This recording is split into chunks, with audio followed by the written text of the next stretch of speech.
Cyclosporiasis parasite. So you've heard of this now for several days. It's been sickening dozens of people across Maryland and Virginia. And joining us now to talk through the latest on this situation in Maryland is Dr. Greg Schrank, assistant hospital epidemiologist at the University of Maryland Medical Center in Baltimore and an assistant professor of medicine at the University of Maryland School of Medicine. Doctor, you know what's going on here. Thanks for being with us this afternoon. Yeah, thanks for having me. Great to be with you. And first, the latest on this parasite, which we've now been hearing about for several days. Some states we know, like Ohio, they're seeing very large outbreaks, more than 1,000 people sick with this. Obviously, that is not the case here in the DMV, very different for us. What are the latest numbers in Maryland?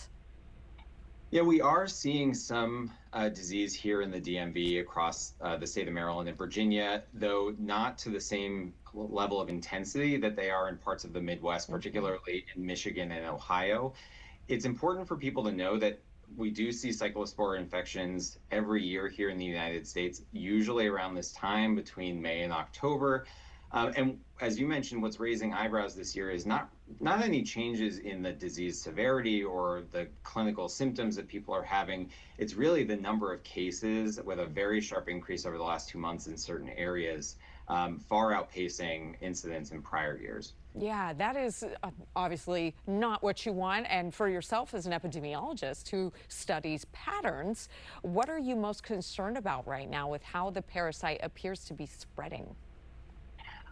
Yeah, it's a great question, and I wish I had an answer as to why exactly we're seeing these high numbers of cases in different parts of the country.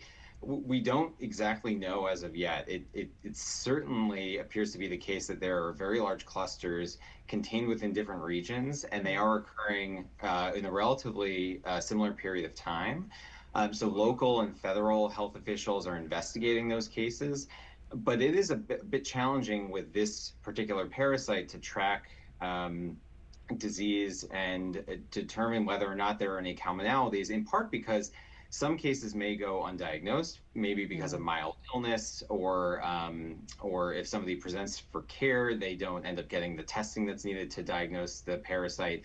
Or what's more likely is that because there's actually such a long incubation period with this illness, unlike other types of diarrheal infections or food poisoning that can manifest within a few hours or a day, we sometimes actually see a week to even up to 2 weeks of incubation from time of ingestion to symptoms. So it can make this investigation more challenging. Though what we know is the most common source of ingestion and the way that people get this infection is by consuming contaminated raw produce, fruits and vegetables, or contaminated water. And lastly, we've got about 30 seconds, doctor, but just how do we protect ourselves? Yeah, because that ingestion or an exposure and infection occurs as a result of eating raw fruits and vegetables, the primary way that you can protect yourself, first of all, is by thoroughly washing any raw produce that you plan to eat. That's just a matter of rinsing it under water, but giving it a nice thorough rinse.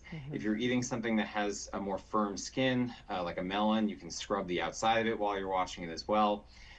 Cooking that produce before eating kills the parasite and protects you as well from infection. Freezing, potentially, but less reliable than cooking. And then, of course, washing your hands thoroughly before eating and then after using the bathroom as well to protect yourself. But really, washing your produce is the most important step that people can take if they're going to be eating raw fruits and vegetables. Easy, important steps. Dr. Greg Schrank with the University of Maryland Medical Center. Great info there. Thanks so much for taking the time to be with us. Thanks, Megan. All right, take care, and we'll be right back after this quick break.